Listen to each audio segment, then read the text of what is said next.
Welcome back. ಇದು ರಣರಂಗ. ಉತ್ತರ ಕರ್ನಾಟಕ ಭಾಗದ 14 ಲೋಕಸಭಾ ಕ್ಷೇತ್ರಗಳಲ್ಲಿ ಇವತ್ತು ಮತದಾನದ ಪ್ರಕ್ರಿಯೆ ಶುರುವಾಗಿದೆ. ಬೆಳಗ್ಗೆ 7 ಗಂಟೆಯಿಂದ ನಿಮ್ಮ ಮುಂದೆ ನಾನ್ ಸ್ಟಾಪ್ ಲೈವ್ ಅಪ್ಡೇಟ್ ಮಾಡ್ತಾ ಇದ್ದೀವಿ. ನನ್ನ ಜೊತೆ ಈ ಕ್ಷಣಕ್ಕೆ ನನ್ನ ಕೊಲೆಗೆ ಯಶೋಧ ಪೂಜಾರಿ ಕೂಡ ಜಾಯ್ನ್ ಆಗಿದ್ದಾರೆ. Very good morning Yashoda Pujari. Okay, ಹಲವಾರು ವಿಜುವಲ್ಸ್ಗಳನ್ನ ನಿಮ್ಮ ಮುಂದೆ ಇಡುವಂಥ ಪ್ರಯತ್ನ ಮಾಡ್ತಾ ಇದ್ದೀವಿ. ಎಲ್ಲ ಭಾಗದ ದೃಶ್ಯಾವಳಿಗಳನ್ನು ಕೂಡ, ಅದು ಮಲೆನಾಡು ಭಾಗದ ಶಿವಮೊಗ್ಗದಿಂದ ಹಿಡಿದು ಕಲಬುರಗಿ, ಬಳ್ಳಾರಿ, ಬೆಳಗಾವಿ, ಚಿಕ್ಕೋಡಿ, ಹುಬ್ಬಳ್ಳಿ, ಧಾರವಾಡ, ಬಾಗಲಕೋಟೆ, ಹಾವೇರಿ, ಗದಗ, ವಿಜಯಪುರ, ರಾಯಚೂರು, ಕೊಪ್ಪಳ, ದಾವಣಗೆರೆ, ಬೀದರು ಮತ್ತು ಉತ್ತರ ಕನ್ನಡ, ಈ ಎಲ್ಲ ಭಾಗದ ದೃಶ್ಯಾವಳಿಗಳನ್ನ ನಮಗೆ ಬರ್ತಾ ಇದ್ದ ಹಾಗೆ ನಿಮ್ಮ ಮುಂದೆ ಇಡುವಂಥ ಪ್ರಯತ್ನ ಮಾಡ್ತಿದ್ದೀವಿ. ಅಟ್ ದ ಸೇಮ್ ಟೈಮ್ ರಾಷ್ಟ್ರೀಯ ಮಟ್ಟದಲ್ಲೂ ಕೂಡ ಇವತ್ತು ಇಡೀ ಭಾರತದಲ್ಲಿ 3ನೇ ಹಂತದ ಮತದಾನ ನಡೀತಾ ಇದೆ. ನಮ್ಮ ಕರ್ನಾಟಕದಲ್ಲಿ ಮಾತ್ರ 2ನೇ ಹಂತದ ಮತದಾನ ಇದು.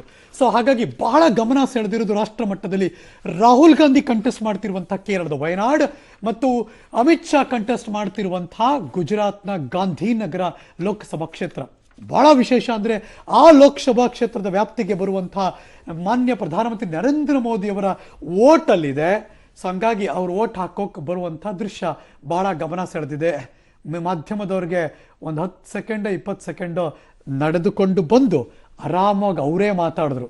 ಅವ್ರು ಗುಜರಾತಿ ಭಾಷೆಯಲ್ಲಿ ಮಾತಾಡಿದ್ರು. ಹಾಗಾಗಿ ನಮ್ಗೆ ಟ್ರಾನ್ಸ್ಲೇಷನ್ ಕಷ್ಟ ಆಗೋಯ್ತು. ಬಟ್ ಸ್ಟಿಲ್ ಎಲ್ಲ ರಾಜಕೀಯ ನಾಯಕರು ಇವತ್ತು ಮೈಕ್ ಮುಂದೆ ಮಾತಾಡುವ ಮಾತೇನಪ್ಪ ಅಂದರೆ, ಬನ್ನಿ ಮತದಾನ ಮಾಡಿ.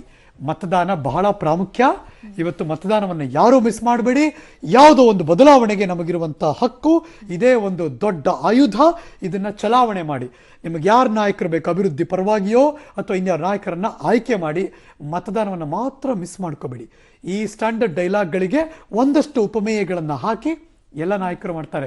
ಈಗ ಬಲಭಾಗದಲ್ಲಿ ನೋಡ್ತಾ ಇದ್ದೀರಾ, ಅದು ಕೇರಳದ ವಯನಾಡ್ನಲ್ಲಿ ರಾಹುಲ್ ವರ್ಸಸ್ ರಾಹುಲ್ ಅಂತಾನೆ ಕರಿಬೇಕು. ಯಾಕೆಂದ್ರೆ ರಾಹುಲ್ ಗಾಂಧಿ ಅವರು ಕಾಂಗ್ರೆಸ್ನ